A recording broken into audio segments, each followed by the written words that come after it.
Forget the normal intro. Boomer!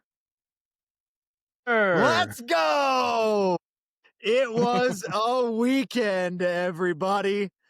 Oh, man. We have been waiting. We have been waiting weeks and weeks for things to happen. What was the number one meme we kept passing around was, they can't keep getting away with this. And they finally didn't. Now, there's a long way to go yet, but the door is open. There are a couple of teams that we could see both being out of the playoff, one of them for the second time in a row, which would just be the most glorious thing. But will the committee make the correct decisions? There were lots of upsets. There was mayhem. There were very near upsets. We nearly saw a nuclear implosion. Could you imagine what would have happened in College Station?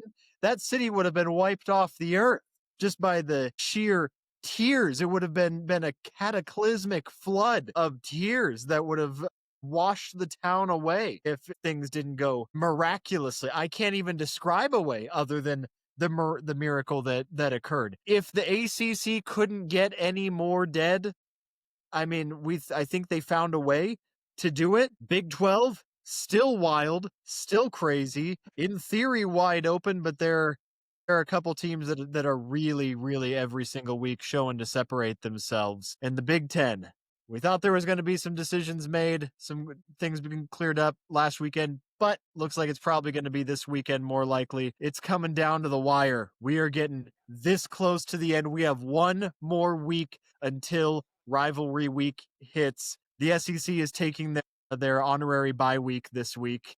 The entire conference is just taking the week off so that they can all prepare for their rivalry games, while the rest of the country plays actual football this weekend. They're gonna have Tuscaloosa Junior High coming in. Hey, Connor, who's ASU play again? Baton Rouge Elementary. At least it's a conference matchup. Is it? How many wins does Colorado have this year? I don't want to talk about it, but we will get to every single bit of it. This is the Concussion Protocol Podcast. My name is Connor. With me, as always, are Chance and Chase. This was a wild weekend, start to finish. We got to start, though, with the biggest two headlines. We'll do them in chronological order of how the games occurred, but they were both just as wonderful to watch. Horns down in Georgia. Oh, wait, disregard. I flipped them. First, I flipped them around, but I already said it in chronological order. Did happen the other way. Well, let's go. Let's go with that primetime matchup. Chase, you said it right in our chat. They got dog walked. I think we need to start a new segment called paternity tests on this show. Because we learned this weekend that there are just some teams that you got to call daddy if you're from another school. And Georgia and Texas, who knew? I mean, obviously these are two historically blue blood programs, but there's never been like beef, at least that I've been aware of necessarily. I mean, they've just been two competitive teams. I honestly don't know how many times they've played over the course of their histories before being in the same conference, but there are just some teams in some conferences that have somebody's number. And this is 3 games in a row with very different talent. Not a lot of coaching staff turnover year over year because they were both successful playoff teams, but still something about it in Texas, on a neutral field in the SEC championship game, and then in Athens. Same result. The trifecta. What can you say? They got them figured out.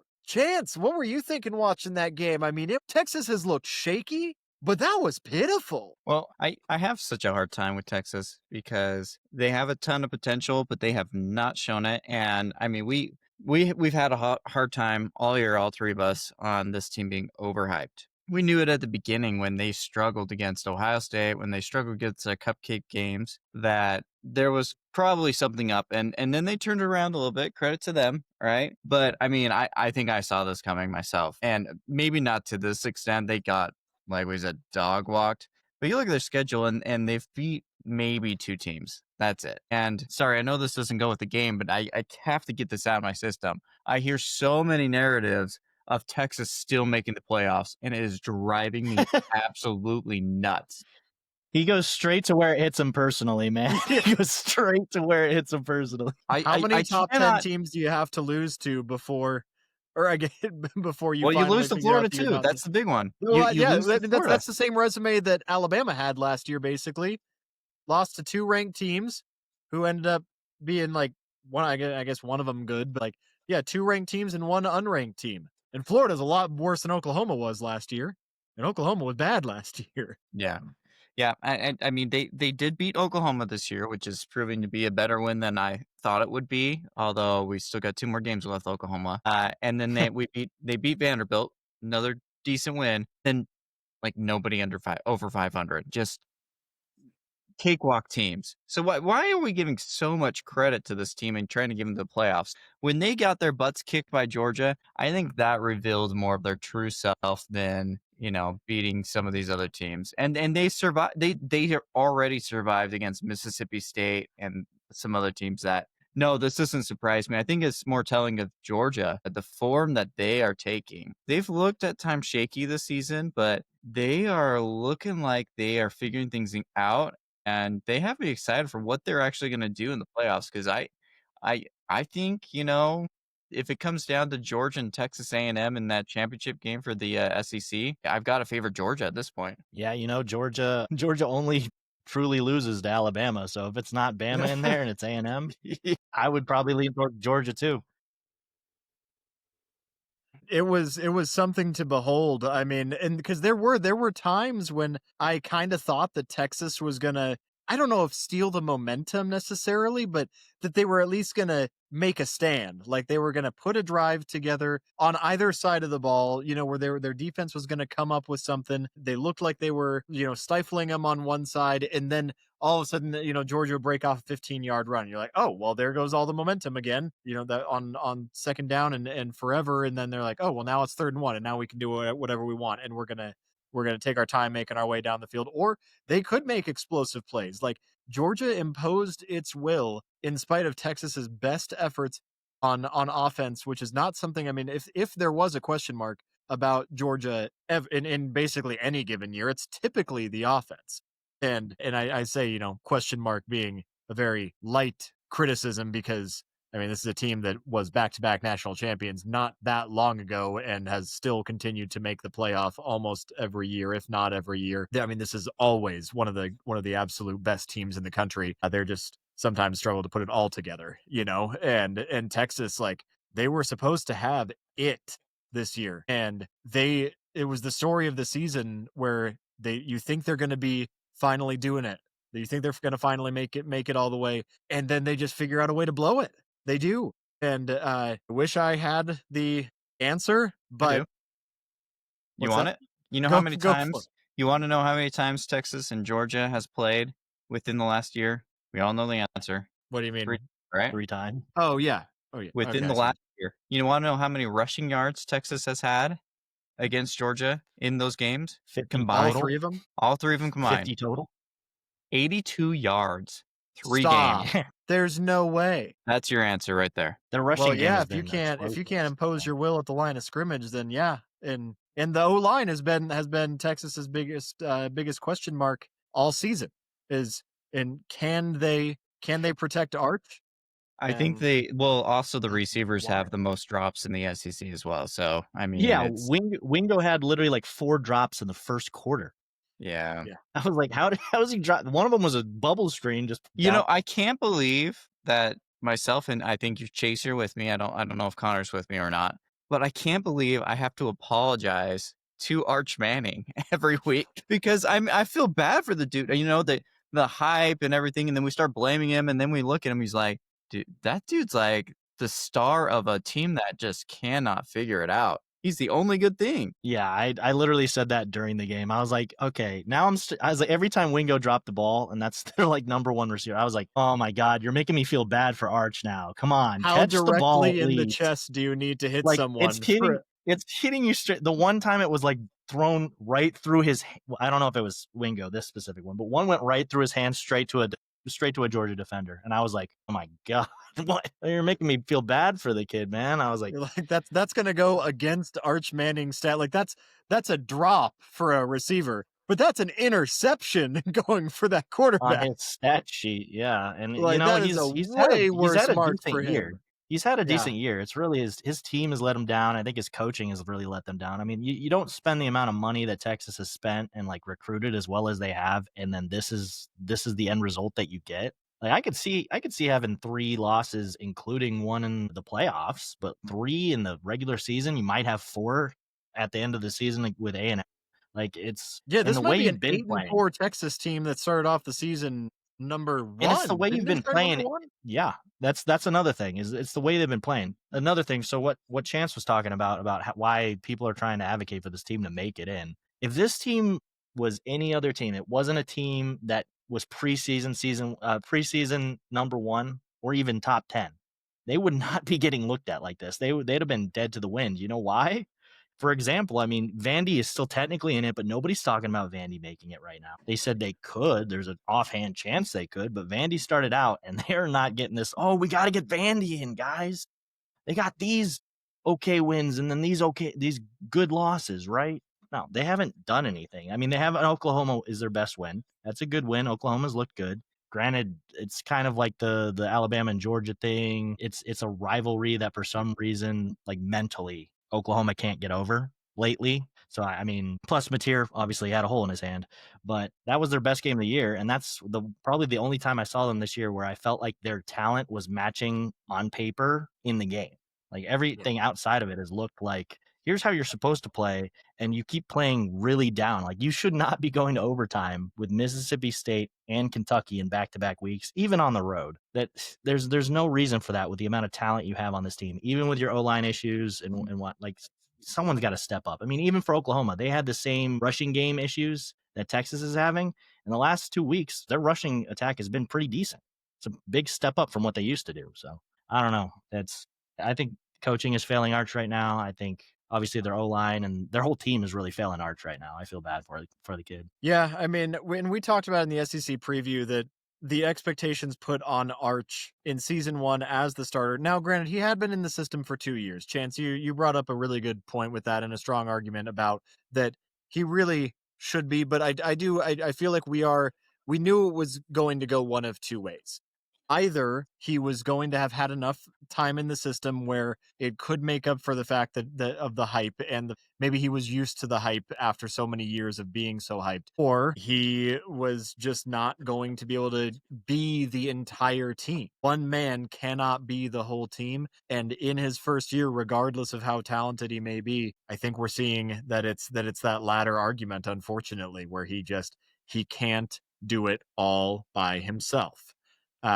He's just not there. So tough break for Texas. It's very likely that they're going to be out, Lord willing, unless they put Paul Feinbaum on the college football playoff committee. I don't know. I will be so mad if they make it because you can't lose can't. to Florida and you can't get blown out like that to Georgia and make it in. You can't. Those It would be two can't. different.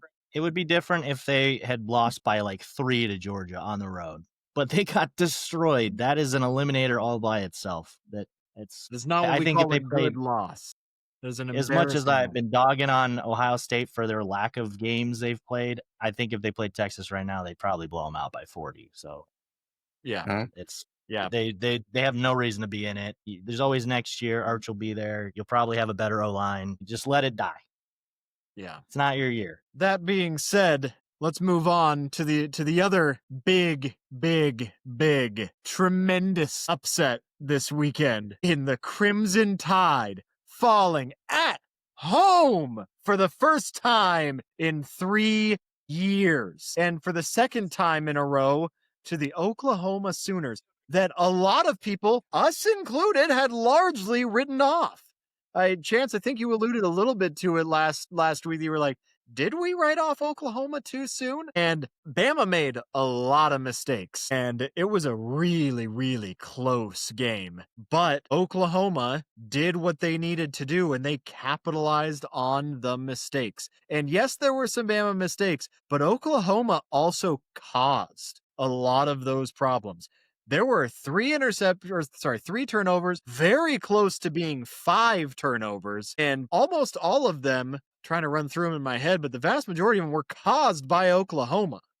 I mean, Alabama was playing well in that game. Oklahoma just played better, and that's usually the recipe of what it takes to beat Alabama, especially if you're going to go into Tuscaloosa and do that, is you have to just straight up win, and Oklahoma was the better team on that day. John Mateer looks to be getting better. He was poised. He and Ty Simpson really got into a duel. The defenses were both good, and yeah, Sooners came out with the win. And now that was Bama's first and only conference loss. Their other loss on the season is still one of the worst losses in college football.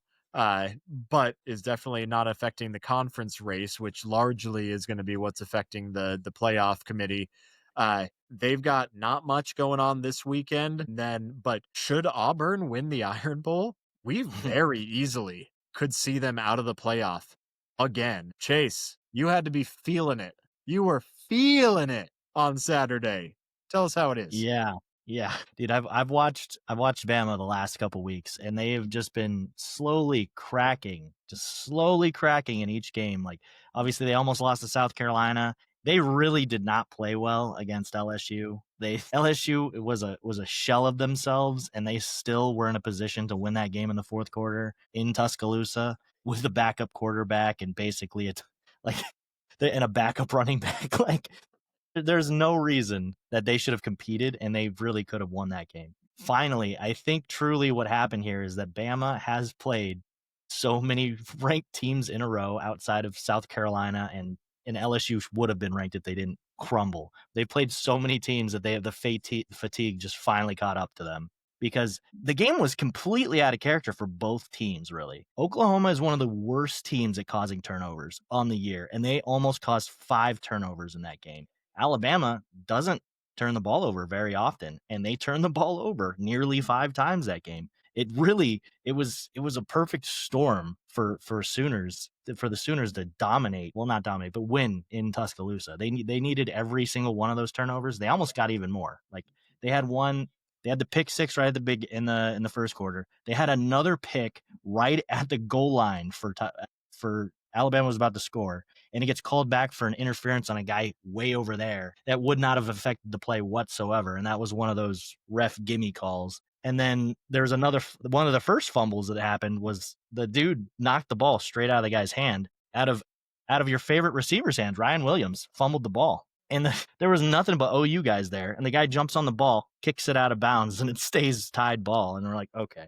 So they literally could have had 5 turnovers, won the turnover margin by 5 in that game. And really, I mean, John Mateer had that one great play where he ran in and got hit by 16 different Tide players, so even though there's only 11 on the field, and scored on the running play. But outside of that was all Oklahoma's defense winning that game for them. The difference in yards was 450 yards for Alabama to 220 for Oklahoma. So the offense is still definitely the offense is still definitely struggling for John Mateer and the Sooners, but their defense is good. If that defense is already good when they weren't causing turnovers, but since they found a way to cause turnovers in this game, that might be the best defense in the league. If they find a way to consistently do what they just did, that's the best defense in the league. Well, and here's the thing is Oklahoma doesn't cause turnovers, right? So yeah. I think Oklahoma had one path to winning this game in all reality. I mean, I hate to say it, as much as I'm not a fan of Alabama, they had one path to win, and was get a pick 6, cause a bunch of turnovers, and limp your way to a victory, which they did, to their credit. And if I was Alabama, I'd be your team, because there's no way you probably should have lost that game, but you did, and thank goodness you did. I'm going to say something controversial, guys. Alabama is the only team that I would consider with 3 losses in the playoff, I think. With a loss to Auburn. With a loss to Auburn, I don't say they get in, but I think they would be at least on the cusp. I think Can you Texas. imagine if they were number 13 again? If they were first out a second year in a row? They really shouldn't have been number 13 last year. They Honestly, shouldn't have. South Carolina. Their resume South last Carolina. year was not nearly as good as it is But this year. I I think know, the I know what resume's Chance is better going to this year. say here, but South Carolina and Ole Miss had better resumes last year than Bama. But How do you make sense of that though?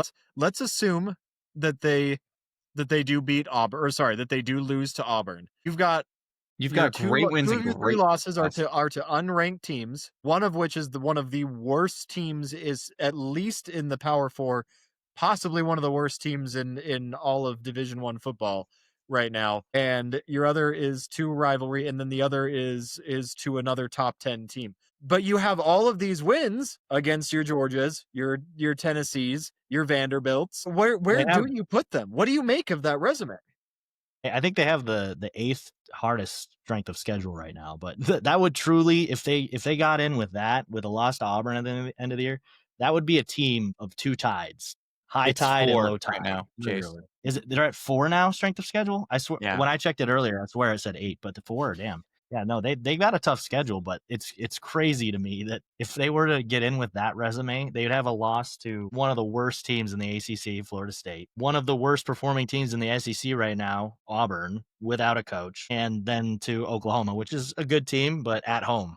Well, okay, I think those losses would take you out. Let's put this scenario in there. Let's say they beat Auburn. Let's say Texas A&M loses, and then they go to the SEC championship game and they lose to Georgia. That's where I see. How? What? How do they lose to Georgia? You say the silliest Okay, thing sometimes. this is man. obviously it's an insane scenario since they lose to Georgia, I guess. But that's how I see them in as a 3-loss team. I mean, if they lost to Auburn, that would be crazy, but I think that's probably far-fetched. But they have a good chance still to make the SEC championship game and lose there. So then you get a 3-loss SEC team. I don't know. That's a tough call. Yeah, I mean, because at that point, then you would absolutely have to shove out, a Michigan, a USC, potentially an Oregon, depending on how this weekend goes.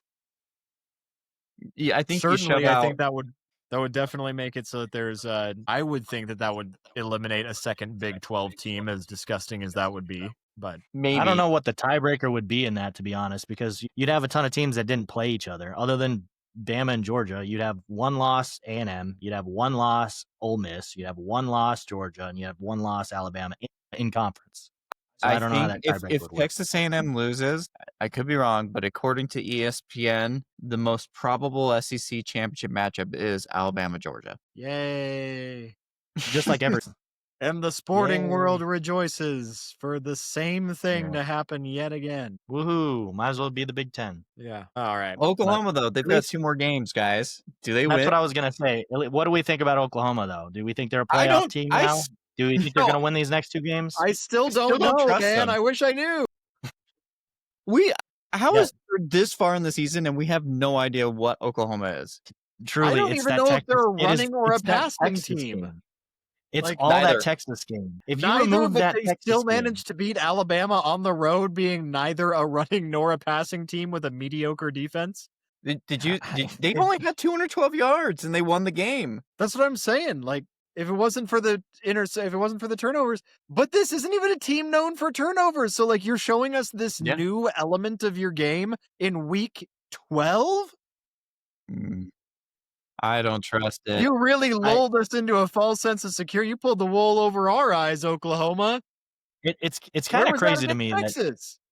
It's truly crazy to me that they couldn't do that, the same thing to Texas, because I mean, on paper, offensively, Alabama's offense and Texas's offense are pretty similar. They have an okay, underperforming O-line, a run game that's basically non-existent, and then a quarterback that's doing pretty well with what he has, but not doing that great. So you force Ty Simpson and all these into multiple interceptions and multiple fumbles on that team, but you couldn't do that to Arch when they were crumbling already.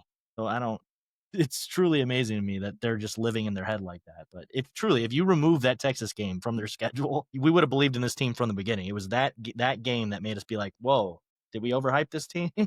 Is Venables getting fired? Like, that was the game that changed the whole mindset for that team. So it's thanks, Texas. Ultimately, though, it was a beautiful day in college football. Anytime the tide goes down, it's a beautiful day, a day for America celebration. wins. Let's go over to the psych ward in College Station, and let's check on all of the fans that have overrun it with their diagnoses of battered Aggie syndrome, or very nearly so. Texas A&M, a 28-point comeback at home against what was 3-6 at the time, now 3-7, South Carolina, one of the most underperforming unclutch teams in the country that has now solidified themselves as the most unclutch team in the country.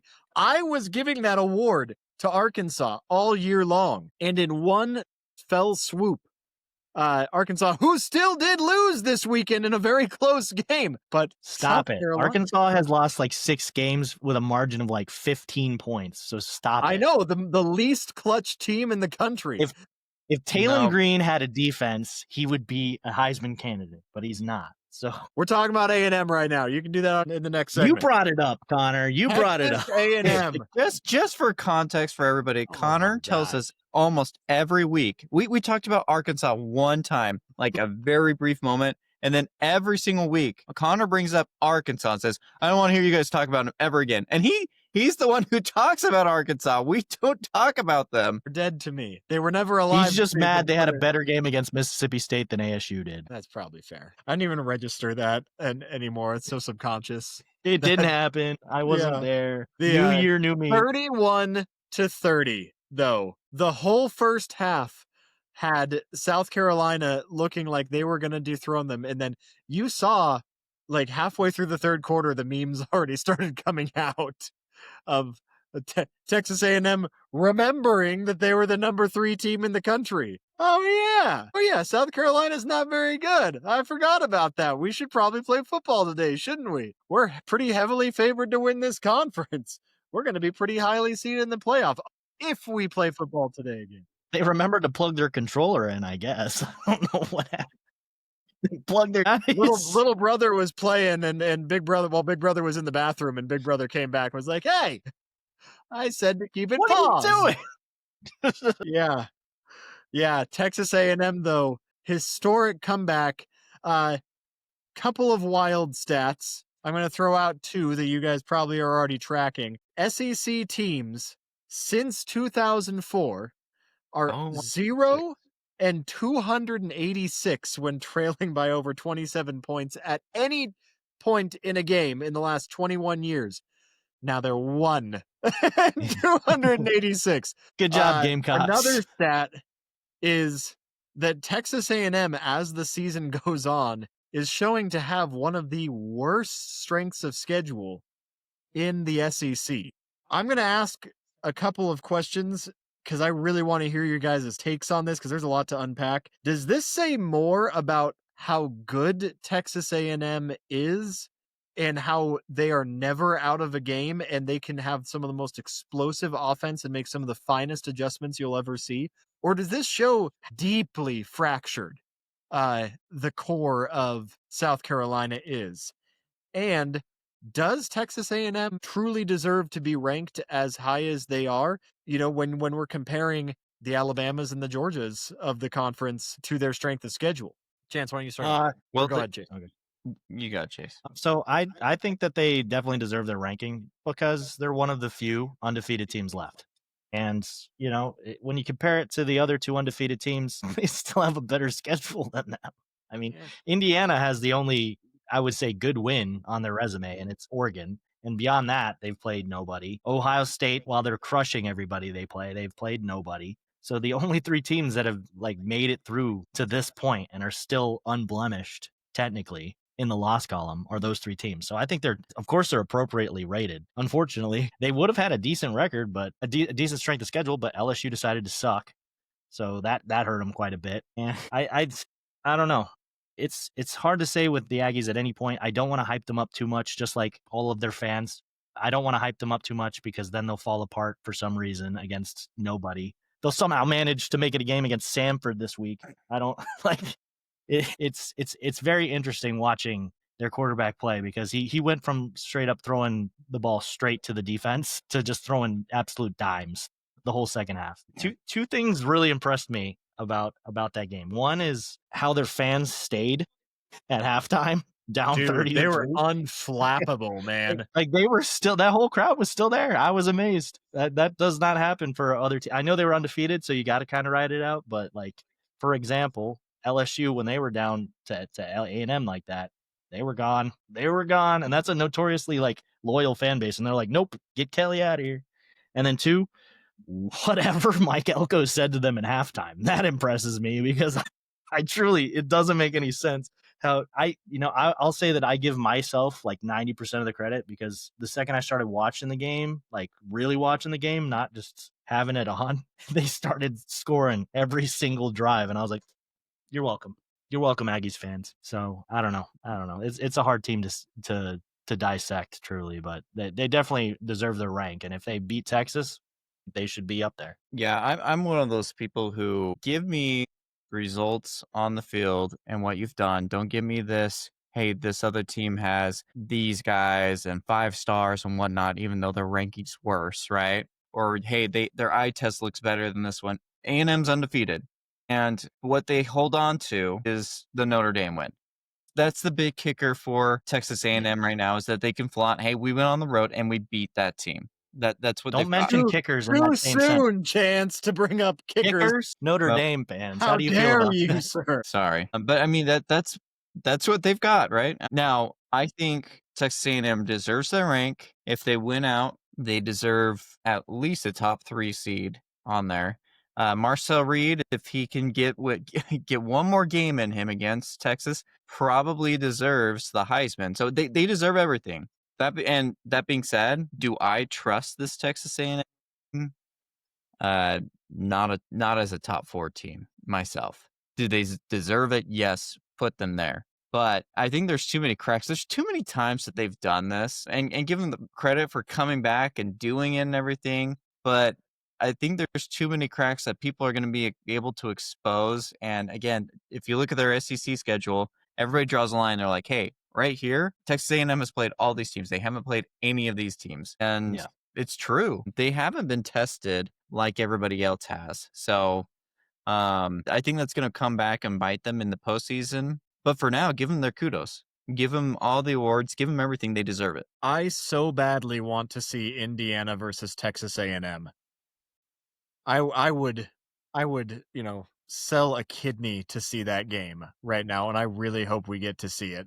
I'd prefer Tech. I'd prefer Tech versus A&M. I think that would be really interesting to see. I mean, there's a lot. There's a lot that, if things continue to shape up this way, there's going to be a lot of teams that look really, really, really good this year that are all going to make it to the playoff, and a lot of very deserving teams. There were quite a few teams last year that were like, there were multiple Cinderellas last year. ASU, Clemson, SMU, lots of them. Indiana again, yeah, exactly. And this year, I actually feel like the level of competition is at least, I feel like it's looking to be higher. I mean, we have to get through 2 more weeks and championship weekend for sure. But right now, there are some really good looking football teams in there. Chase, why don't you go ahead, finish off the SEC recap with a speed run? Because there was some other stuff that happened.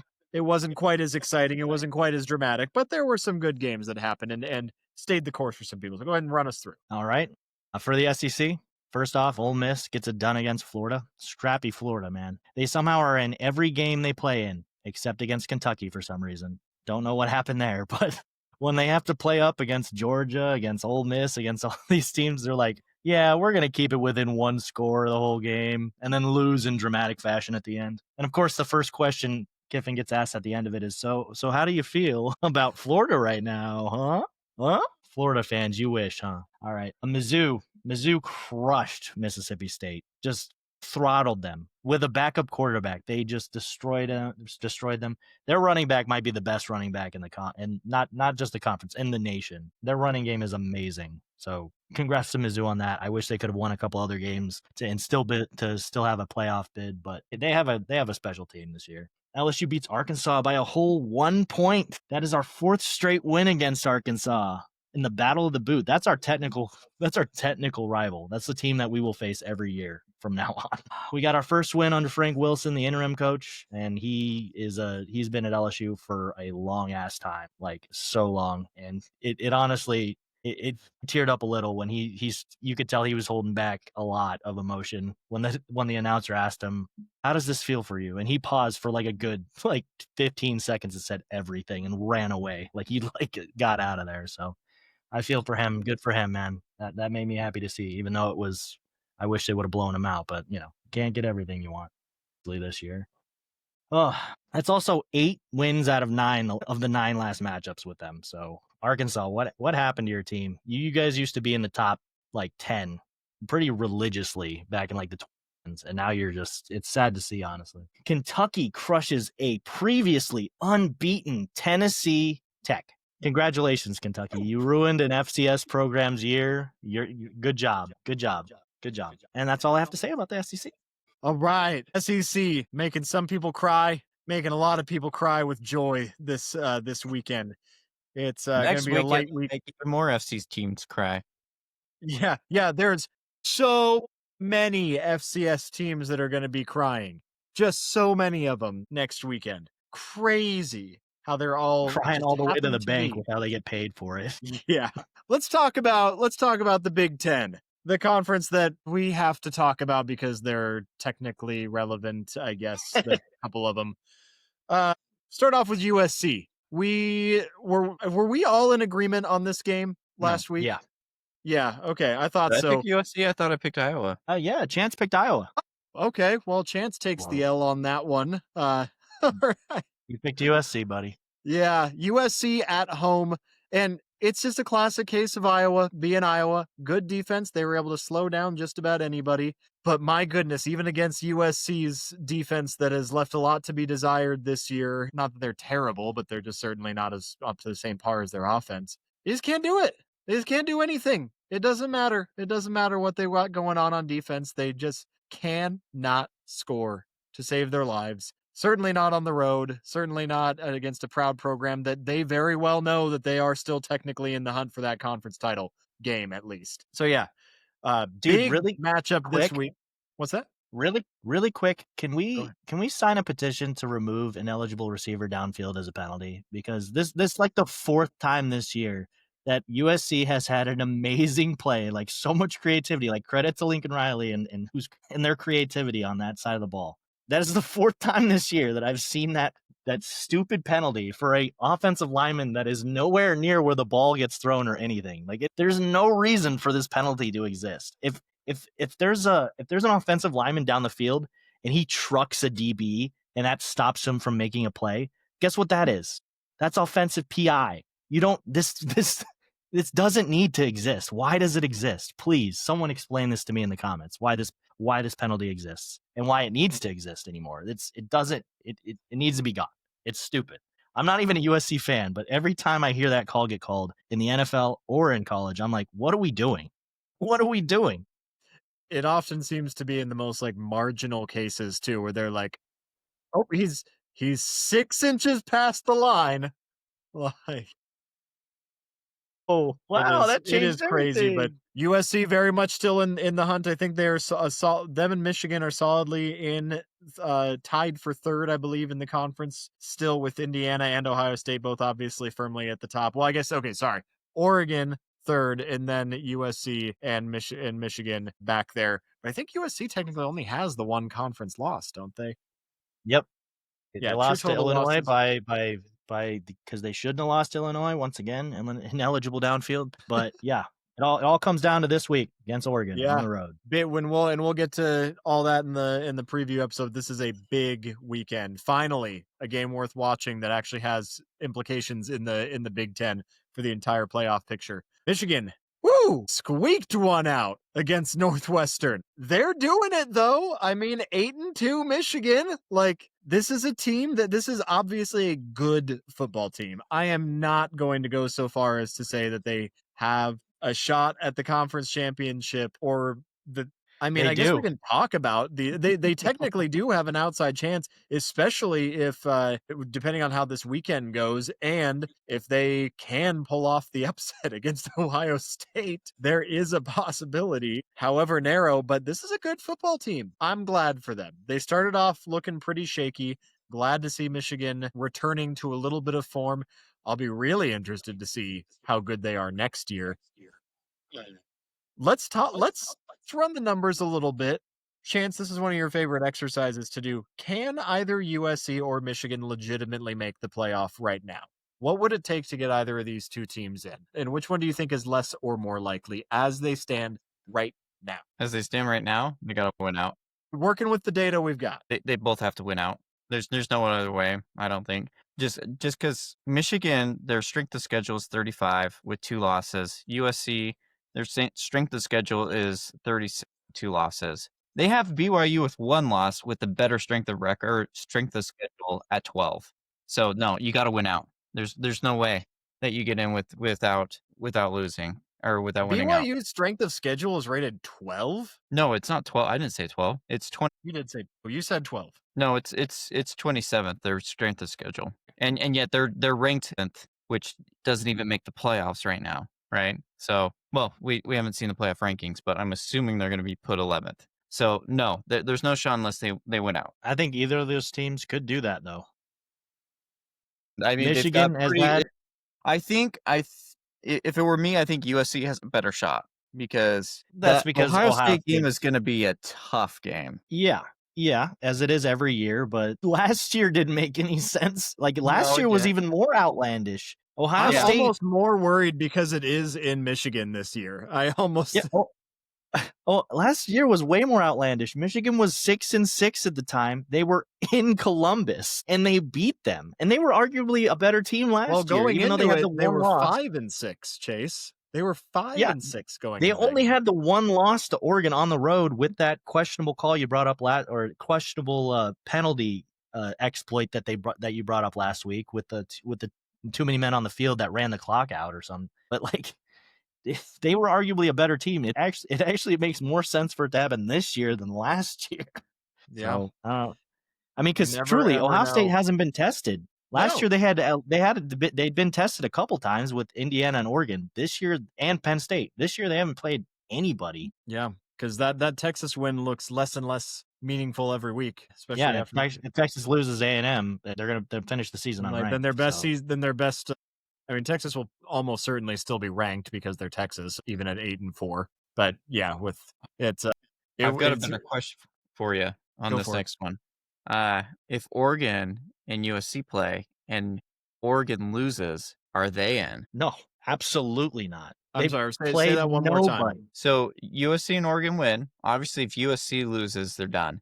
But if USC wins and Oregon loses, are they done? Or well, obviously USC and Oregon would lose. Are you saying does Oregon have another life in them? If they lose, If they lose can they to still make the USC? playoffs? I can't put it more simpler than that, Connor. No. So Their either- strength of schedule is atrocious. Iowa just lost to USC, which made them I don't know. unranked, which means they have no ranked wins. They have a ranked loss against Indiana, and that's the only thing on their resume. So no, absolutely not. No, or I don't think so. I don't think Oregon's and this is the thing that we've been saying about the Big Ten all year long is that we don't know how good any of these teams are because 9 out of 10 games they play are against nobody, nothing, teams that are barely considered Power 4 teams. And so, what are you going to make They of them? avoid each other. They avoid They each do. other like the plague. conference is 18 people across the entire United States who you get to the end of the year and you're like, okay, what is your resume? Well, we rolled the dice on whether or not half our schedule was going to be teams that were struggling against the MAC. And now we're surprised why we're, hanging on by a thread after one good loss. Like, give me a break. I'm sorry, you don't deserve it. There he is with the give me a break again. Number one. That's just right. But no, that truly, the Big Ten teams at the top, they avoid each other like the plague. There was legitimately, and I brought this up last week, there was legitimately a way for there to be a 4-way tie for the Big Ten championship bid because Michigan only played Ohio State. Penn State was the only one that actually played everybody. So that's why it's crazy that they were favored to do anything. But Ohio State only plays Michigan, and then Indiana played Oregon, and Oregon just played Indiana. So like they literally all avoided each other like the plague this year. So there's Hey, you know who did play everybody? Wisconsin. Let's go. Wisconsin's strength of schedule is up there, man. They're the number one strength of the schedule. Wisconsin. Yeah, Those poor they went and guys. played Alabama in Tuscaloosa. Yeah, I feel bad for those guys. Oh my god! Yeah, And they beat Washington with a it's with stuff a like lead. that I'm like, I'm willing to give Luke Fickell one more year because like They beat I can only Washington blame with a him punter. so much. With a punter leading the team in Yeah, yards. how bad is this team if they could beat Washington with their punter? I mean, lots of Oh my god! way better teams have lost to Alabama. What are you gonna Truly, say? if Oregon finds a way to beat USC and then goes in their last game of the season and loses to Washington, I'm gonna lose my mind at the absolute craziness of that somehow happening. Like that Washington could lose to Wisconsin and then ruin Oregon's chances. It'd be just like what happened to them in the Pac-12. Like Oregon would win the games and then they'd play this game that they're not supposed to lose and for some reason lose it. So yeah, going back to it, there's going to be a team or two in the Big 10 that does not make the playoffs that are their fan base is not going to be happy. I'll just say that. Play somebody.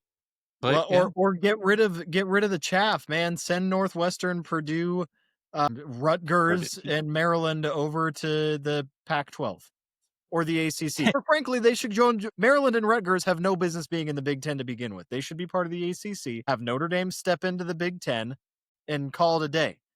If that happened, the Big Ten would be so much better if they lost those like bottom 3 or 4 teams and they gained Notre Dame. Well, I think the issue for me is we poke fun and we poke at the ACC for this, but the Big Ten as well. The big dogs played nobody, didn't get big wins, and then the rest of the conference lost out of conference. I mean, you look at, for example, Iowa.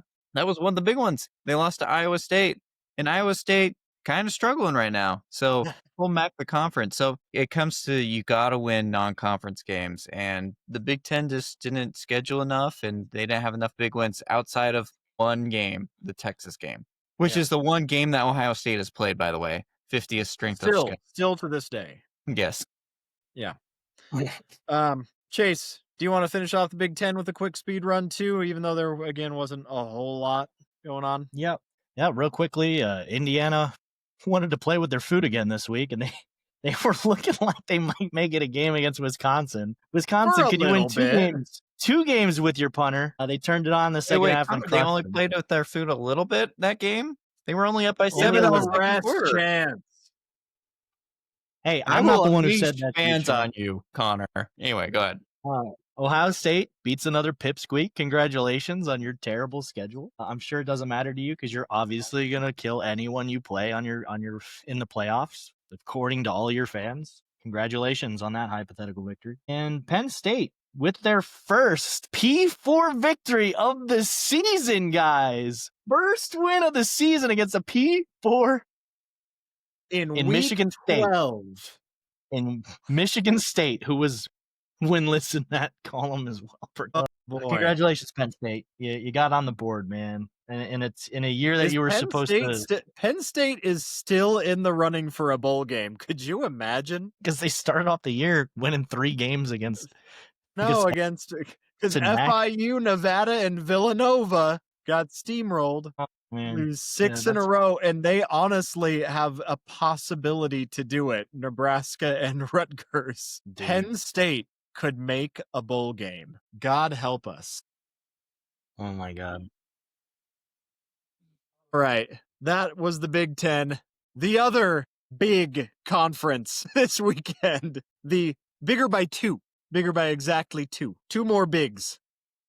Can we change the name of these conferences at some point? If you were to add another couple of bigness Big on there. 16.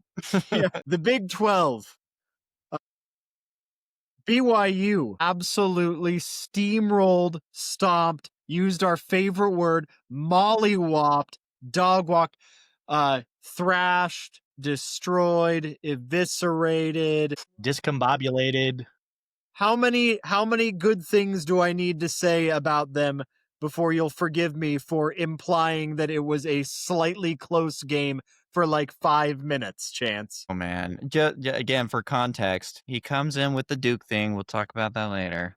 Duke, a little bit sad about that one. After being dead silent the whole day, by the way. Yeah, after he's dead silent, and then he comes in. And he says, "Why is BYU playing with their food?" In like part of the second quarter, it's like when they're up by 14. What do you mean playing with your food? If it was like the third or fourth quarter, sure. But I mean, TCU hasn't lost by more than 13 points the whole season. And like from beginning to end, they routed them. I mean, they went up 17-0 early. They missed a dumb tackle. Evan Johnson missed it on one of the premier wide receivers in the country. Missed tackle, led to a couple points. But besides that, it was clean, front to back to everything. And it's something that BYU fans have been begging for a while. And I disagree, unfortunately, with Kalani Sitake, the head coach. After the game, he says, "Hey, all I want to do is win. I don't care about the margin. I don't care about this. We prepare the game to win," which is great. Wins are the thing that matters the most. But unfortunately, what I've learned in the last couple of years is that style points absolutely matter. And BYU has not stacked enough style points for the committee to showcase that they deserve a higher ranking. This was a start. Hopefully we and to be honest, they did not try the whole fourth quarter. BYU did not try at all. I mean, they went like they just ran the ball every single time right up the middle, trying to get the time down the clock. They could have blown them out by way more. And they put the second team in against TCU's first team. It came down to a pick six to put the score a little bit more out of reach. But they certainly didn't try for a long time. So I'm hoping that they put more points on the scoreboard the last 2 weeks to solidify that, hey, we need to be in the playoffs. We need to be a higher seed. Because if you look at all the metrics behind it, the strength of schedule, the strength of record, the efficiencies. Did you guys know that when it comes to efficiencies, they're the 7th most efficient team in the country? Clean team. Strength of schedule, 27th. That's way higher than like Ole Miss, for example. Their resume is actually better than Ole Miss on paper right now because they have the 27th strength of schedule versus 32. But it's because they're not blowing out people like the resumes want that they aren't ahead of Notre Dame, who has 2 losses. It is what it is, but it's a start. They need to blow out 2 more teams and not lose horrifically against Tech. Hey, that Notre Dame thing just doesn't make sense anywhere because they're also above Miami, who also has 2 losses and beat them head to head. So the Notre Dame placement by itself just pisses off everybody else. So except Notre Dame. Yeah, except Notre Dame. No, it makes them mad too. They should be higher according to their fans. It does make them mad because then they have to defend it in the comments of everything, even a video from 2 weeks ago about them obviously going to destroy Navy and still having something to say because Chance kind of implied their strength of schedule wasn't great. Yeah. But yeah, another very impressive win. It was good to see them I mean, again, this team has looked better every single week outside of the Texas Tech game, which we will get to Texas Tech and whether that says more about Tech than it does about BYU. Real quick, Utah smoked Baylor. Utah's another one that they are hitting their stride at the right time. I mean, you want to talk about teams that are getting hot. Utah had 2 early losses, and since then, I mean, their second loss was in a rivalry game on the road, even though it's only like 40 minutes apart, but still, you get what I mean. A rivalry game against the crosstown rival in a very close game, relatively close game, not as close as last year. Do you think they know? Do you think they know because they dropped those 2 games that they have to blow everyone out to be considered? Do you think that's why they're running up the scores on these teams? They are proof. They are proof to me that the committee loves style points. Utah, how they have them ranked, it's all about style points because. It doesn't matter how many Baylor Bears you punch in the face directly in front of the referee while you're up by 15. Style points. Y'all see that? They did it against Baylor. They did it against Cincy. They did it against Colorado. They just keep blowing them out over there. They did it against ASU. Yeah, don't get me started. Yeah, but they are definitely a team sucks. that, I mean, I know I'm a Big 12 fan, but like I would rather see. I think Utah would do very well against Oregon right now. I think they do very well against USC. Historically, they did spoil Oregon's seasons. I plenty of know. times. and USC. I'm saying that on multiple levels. They would. I think they would. They were the Kingslayers in the Pac-12 for a long time, and they destroyed a lot of people's playoff hopes. Kept the Pac out of the playoffs a couple times entirely. Have you Do guys you seen think those the style points will get them in the playoffs? We'll see. They got to stay clean, but they absolutely can. have you guys seen the Big 12 that there's ways that there can be a 5-way tie for second place and a 7-way tie for first place still in the Big 12. I don't even want to think about it.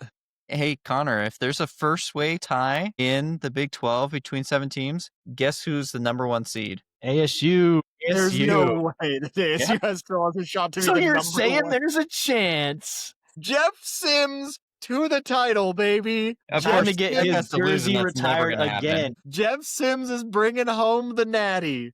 Back-to-back Big 12 champ. He's gonna do. Jeff Sims is better than Cam Scattaboo. He's going to be in the Ring of Honor and not Cam or Sam. Oh man, starts Jeff 4 Sims. games. He's gonna start 4 or 5 games and then get his jersey retired. That would be magnificent. I think not gonna we find happen. out pretty much this week who's going to be in the Big 12 championship, though. To be honest. Yeah. Texas Tech, speaking of the team that's almost certainly going to be getting the playoff bye right now as things stand. Another just magnificent performance start to finish. And UCF is a struggling program right now in general. But still, when this team is fully healthy and clicking, they are terrifying. That one loss against ASU on the road is definitely looking more and more like it was a fault of having some bumps and scrapes. Not that ASU wasn't dinged up in that game too, but still, like, they are not showing many weak points yet again. And especially with BYU continues to, and Utah continue to trend upward, those wins look even better because there's a lot of teams that have good losses, but they have really good wins. And if ASU continues to do well even against bad teams, that loss doesn't look that bad either. If ASU finishes the season 9-3, then that's not even going to be that bad of a loss. Yeah, and I'm not saying they're going to, but we'll get to that. Well, and they didn't play the same ASU team that is on the field right now either. So I think that gets ASU is taken into effect too. bipolar. Yeah. I mean, that was ASU's last game with what one might call a healthy team. Yeah.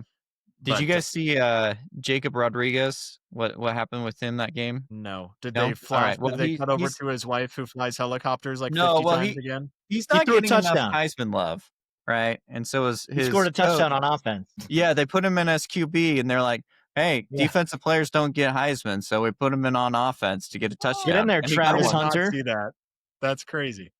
Good for him. Did you know? Of course. Did you know that his wife flies helicopters? Really? Did you know? Did you know that Ryan Williams was 18 last year? How demoralizing would you feel as a UCF fan that was still watching that game, watching Jake Rodriguez take a snap at QB and Dude, he looked score good on at it too. I mean, it was like a 5-yard run. I didn't even know it was him for a second. I was like, why has he got the fuck? I was like, oh my God, that's Jake Rodriguez. Yeah. What is he doing? He's getting it done, man. man. He's doing what it takes. Him and That's Travis crazy. Hunter, basically the same guy. If any play in that game Man. deserved tortillas on the field, it was that play. We did get, in the craziness scenario, we did get one thing that happened, even though it really makes me mad. Arizona is potentially making a late push to in this conference. They are as alive as just about anybody, and they are looking really scary, and I feel something coming in the air tonight, and I don't want to think about it. Did you hear his spirit like die a little bit when he said that whole spiel right there? They looked very good against Cincinnati, and Connor, I know exactly how you're feeling. That's why I keep poking at it in the chat. I'm like, Connor, I'm starting Connor. to sweat already. Like, Do you I'm not going to feel- be able to eat my Thanksgiving dinner knowing that on Black Friday I have to watch that game for a full 4 Can hours. you smell it? The smelly smell? The smelly smell that smells smelly. Elite. Yeah, Arizona is starting to actually look like a football team, and it's making me real nervous right now. We'll see. Since he is officially out, there's way too many scenarios where, I mean, they would, if anybody needs help anymore, it's Cincinnati, but They can still make it. they could still make it, but only because the Big 12. I mean, they would need more. They need more help than ASU, I think, right now. They have to win this And- this week. Yeah. I mean, they have to get through BYU, which is a tall order. And so, anyways, we'll see. If BYU loses that game, I will lose my mind. We want to close out the Big 12 quick. Yes, ASU did win. Guaranteed a winning season, at least. Oh, man. Cardiac Kenny can't get a single comfortable win on the entire year. I mean, Jeff Sims did it with his arm, I guess, but the defense also 3rd and 27, guys. 3rd and 27. Do we 90? never ever learn how to play cover 3? 90 How many times do we need to touchdown. sit down Brian Ward and Kenny Dillingham and say, this is called Madden, this is cover 3. I know it gets blown all the time in the game, but in the real world, you put 3 high safeties out there on 3rd and 27 and you stop the touchdown from happening. But You know what's funny, Connor, is they actually have a glitch in some of those games that when you play cover 3, on purpose, some of the defenders come down so that there can be a miracle play that happens. And I feel like that ASU, where it's like it's not supposed to happen, but the creators of the game or some force in the universe is forcing these DBs to just let these guys run free just to make it interesting. It's Kenny literally Dillingham whispering in does their like to ear, play- like, blow this, make it a game, make it a game. Because Dillingham does like to play as if he's playing Madden. I mean, you saw the absolutely needless 2-point conversion, fake extra point. Like, why? Why did you do that? That was to put you up 2 instead of 1. Like, there's no difference between 2 and 1. But okay, you did it. I mean, cool. But it's to a be win. fair, to be fair, Kenny Dillingham is the only coach I had ever seen call an onside kick when they were up by that much until this week when Georgia did it to Texas. Oh, that was a thing of beauty, man. Yeah. Which team did they do that against? I forget. We were there. Yeah. I forget. Chance, do you know who that was? I forget. Mississippi State, probably. Shut up. Oh, that's weird. I don't think they were maroon. I think they were like blue or something. Must have Something been like that that. Mississippi State game. Yeah. Houston, and just to cap it off, Houston, another solid win. I mean, they're definitely very much in the hunt still as well. The Big 12 is just, it's kind of a Say nightmare, but something nice also about kind Houston, of amazing. Connor. What's Say that? something nice about Houston, Connor. They don't.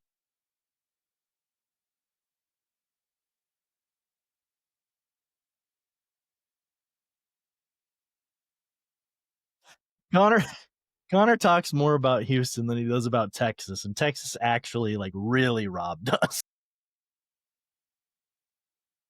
Oh, I'm so sorry. I totally got my facts wrong. Houston was on a bye this weekend, but Kansas State had another win. Man, they barely squeaked it out against Oklahoma State. They tried their best to lose that game, but Oklahoma State tried even harder. Oklahoma State falls to 0-7 in conference, 1-9 on the year for Oklahoma State, a team that won the conference, I think, 2 years ago. Connor, stop years ago? kicking. Why?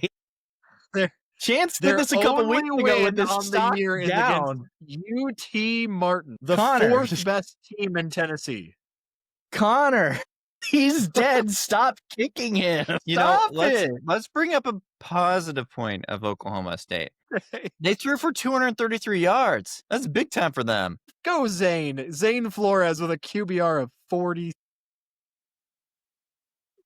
That's still better than Wisconsin. with I don't know. Hey, Chase, Wisconsin has a QB with a QBR of 100. That was not a QB. That was a punter. For one play, he had a QBR. 1 of 1 for 24 yards. And Oh my gosh. The Big 12, the most unpredictable conference in college football by a mile. We don't know if some of these teams have performed very well on the national scene. Some of them have fallen completely flat. on the national scene, and everything in between. Only the field will tell how the Big 12 plays out. We're going to have some of that sorted out this weekend, potentially in some very big, meaningful ways. Because we have to talk about them, let's move on to the ACC. The what should be very soon considered a G5 conference, because All I'm right, going you're to being be a little predicting harsh for here. the Americans to take their Connor, place. why do you sound so melancholy? Something amazing happened in the ACC this week. Don't you want to talk about that first? What are you talking about, the Georgia Tech miracle? No, Duke lost. Oh, yeah, I was going to save that to the end. Okay.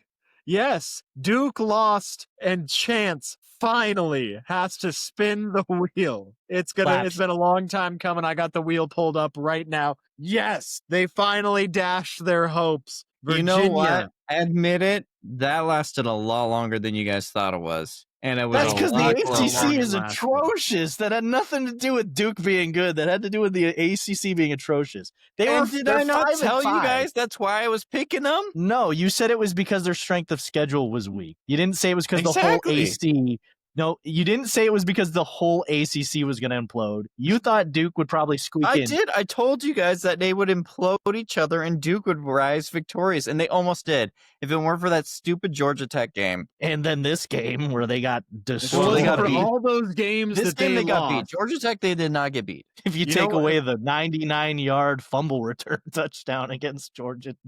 Duke, after that, in spite of being 5-5, Duke is still 4-2 in conference play and is still tied for 5th in the conference. Like, they are one game out from being in the 4-way tie for first place. That's how bad it is over in the ACC. Just disgusting.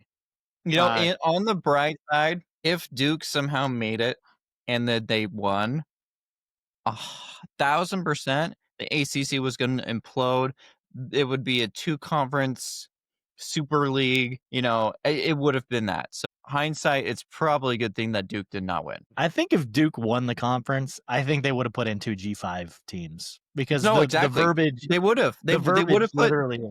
The ACC would have missed out completely on the playoffs, and they would have self-imploded that league completely. So it's good that they lost. I'll give you that. For the greater good, I'll take that loss.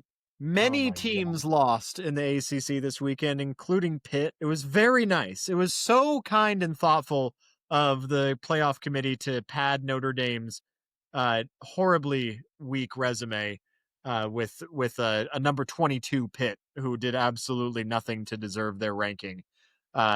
Pitt got destroyed, demolished, annihilated, embarrassed.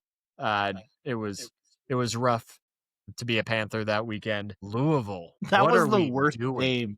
That was the worst game I've ever watched in my life. And I've been watching all of these Conference USA games every week. That was the Friday night game, right? I know. It was so bad, dude. It was like Clemson and them. Hard to watch that game. It was pretty bad. I felt bad for both teams, like the parents of both of those teams. Like, dude, like, you know how simple it is? College ball, and this is the college ball. Like, hey, you know how simple it is for most teams to punt a ball away, and for some reason the long snapper decided I'm going to throw it way up here, and then the guy's going to go, oh shit, and then just go down. And somehow Louisville couldn't score off of that.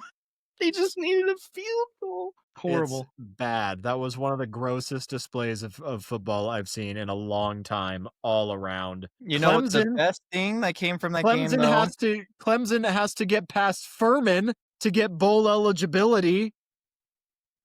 And there's even a shot that they could salvage a fully guaranteed winning season if they beat South Carolina, which I doubt it, but you never know. I guess with South Carolina, there's no such thing. South Carolina isn't exactly a juggernaut right now. That could easily happen. Second half teams, man. We'll see. The ACC, a mess through and through. Miami, I mean, I guess Miami has the same conference record as Duke. What? Miami is fifth place in the ACC. Blew out NC State, who NC State had just beaten. Who was it again? Who just beat Georgia Tech? Like, this conference is a nightmare. This conference is so bad. It's ridiculous. And then Georgia Tech, who I was so high on. I went to war for you, Georgia Tech. Y'all They barely landed right squeaked then and out there, against Chase. Boston College. Boston College, who is somehow worse than Oklahoma State. 1-10 BC, 0-7 in conference play, and you take. They really looked like they were going to lose that game too. They really Yeah, did. they needed a last-second field goal to do it. Hey, Oh we my almost gosh, ended Georgia. him, Chase. This is this is your front runner, ACC. The titan of this conference is this team. Give me, Oh my oh God. my goodness, I can't with this conference. And do we have anything else to say on them before we move on to the G5, which was also awful this weekend, but somehow still more entertaining than the ACC? Nobody, no, Unless we nobody even. want Pitt Notre Dame. I mean, Notre We Dame. already walloped talked them. about them. They got wrecked. No. It wasn't even a That's fair all you fight. said was they got wrecked.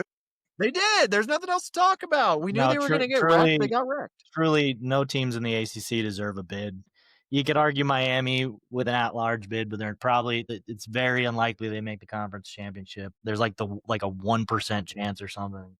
None of Yeah. their teams deserve it, quite honestly, Yeah. at this point. Miami is, I think, a playoff-worthy team, but their circumstances that they've put themselves in leave them out. That's just how it is because they can't make. That's a shame. Yeah, the talent is there, but when they needed it most, they vanished. Yeah. Okay. All right. Okay, Okay, Avatar. let's wrap it up. Let's wrap up the recap. The group of five. I am so mad at the group of five. Like, I want to treat them like your third grader when they come back and they said they did all their homework, and then you get the report card and you said, I thought you said you were doing your homework, young man. You didn't do your homework at all. You know how I know? Because you're failing all of these tests. Every single one of them. You have 5 conferences, and you can't find one good team among them except maybe James Madison, and only I'm saying maybe James Madison because they're the one that has shown the least amount of instability. Memphis loses to East Carolina. USF loses to Navy in a game they had no business losing. I think did North Texas, were they on a bye this weekend? Did they? I forget. But James Madison made it to 9-1. They cracked the AP poll. Finally. We were kind of somewhat a little high on Kennesaw State. Before I get my blood pressure too high up, Chase, why don't you talk about Kennesaw State? The other Owls. Bro, this game, I swear, was televised to just me, and it was linked to my blood pressure, and it was specifically testing how angry it could make me. Because Kennesaw State's offense looked amazing. They would drive down the field 60 yards, 80 yards, get in the red zone, and then an interception, and then an interception, and then a fumble, and then they dominated that game for the most part on the offensive side. And then they would just turn the ball over constantly. It was so bad. It was 2 different quarterbacks. One who was bringing them all the way up the field, and obviously the running game was really helping with that as well. The running game was really working for him. But he was making good throws, good bubble screens, good short out routes. And then he'd get into the end zone and be like, I'm a freshman, remember? Throw it straight to Jackson State and lose the only game that really mattered on your schedule was this game. What are you doing? They were far and away should have been the better team, and they just crumbled at every point that they could possibly crumble at. It was atrocious, and you're dead to me. You're dead to me, Owls. I was advocating for you. I watched you every week, and you decide to lay an egg in this game. Come on, guys. Kudos to Jackson State. You guys played great. You didn't make the mistakes they made. Kennesaw State probably is the better team on paper, but you guys outplayed them. Congratulations on your bid to the CUSA Conference Championship. The only other team that I might be more mad at than Memphis or USF in the G5 is probably San Diego State, who did win this weekend. But the win almost means nothing because of what they did the week before. The G5 doesn't look good at all, except James Madison, who we still don't really know because now that close loss against Louisville is looking like not even that great, but they might make it in just because they had the least opportunities to fail. So, see, G5. James Madison's defense is amazing now. So I honestly, I hope they somehow pull an upset on one of these other teams. I hope they play the ACC champion somehow. They were an FCS team 3 years ago. Yeah, they squeaked in because of how cheap it was to That's incredible to into think, though. Like, honestly, like, say what you want about the Sun Belt, say what you want about the G5 in general. The fact that they have this quickly adapted to the Division 1 level, to the FBS level, excuse me. I mean, good for them. They're a magnificent program. And if they can continue to make the Sun Belt competitive and the Group of 5 more competitive, oh man, more power to you, because they need it. And if they can get some recruits now, this might be a fun team to watch. They might be the new Boise State in the future. Way too early to tell. I'm not saying that's gonna happen, but yeah, they are technically the front runner in the G5 right now. So I'll say this: if you're in the playoffs, you want to get 1 through 6 seed. 1 through 6 seed is looking really good right now. Chance, we just wrapped up our recap. Why don't you finish us off? This is Chance's Stock Futures. All right, guys. We got 2 more weeks after this. Can you see the future? Hey, couple teams I want to talk about, or a couple things I want to talk about. East Carolina, we snuck past them, but they are tied for first in the conference right now. The American Conference, and they're 7-3. They might be the most undertalked team in the country, because I don't think I've ever heard anybody talk about them. But they've got Keaton Hauser leading the team. He's 12th in the country in passing yards. Unfortunately for them, though, they lost the tiebreaker to Tulane in the American. So unless for some reason North Texas or Tulane loses, they won't make it. But if one of them does, watch out for East Carolina. All right, stock down. I did this a couple weeks ago, and it's a trend that we need to watch out for. Passing. Of the top 10 passing QBs this week, only 3 of the 10 won. It could have been worse, because Marcel Reed had the most passing yards and barely beat that one. So for some reason, if you are good at passing the ball, doesn't mean anything this season. However, stock up rushing. Again, the trend is if you have a running back that has a blowout game, you are most likely to win. Of the top 10 running backs that had the most rushing yards, only 1 team lost this week. So find yourself a running back and you'll be good. Stock down, Georgia Tech's defense. Do you guys know how many yards they have allowed the last 2 games? Probably 600. 1,100 yards in 2 games. The last 2 weeks. Oh, I thought you meant rushing yards. Sorry, but still. Total yards, 1,100 yards. They play Pitt, and then they play Georgia next. So good luck, Connor. Yeah. And stock up, Eli Hendrick. I'm sorry if I'm butchering that name. You guys probably have never heard of him. I hadn't either. He is a receiver for Navy. He had over 100 yards, and he just set the record for Navy for the most receiving yards in that program's history. Broke the record from Rob Taylor, who set it in 1967. He also had 100. What? No. Yards? Their all-time record. So he not in the game, but overall career. But he probably set the record for them because he had like 248 yards in a game earlier this season.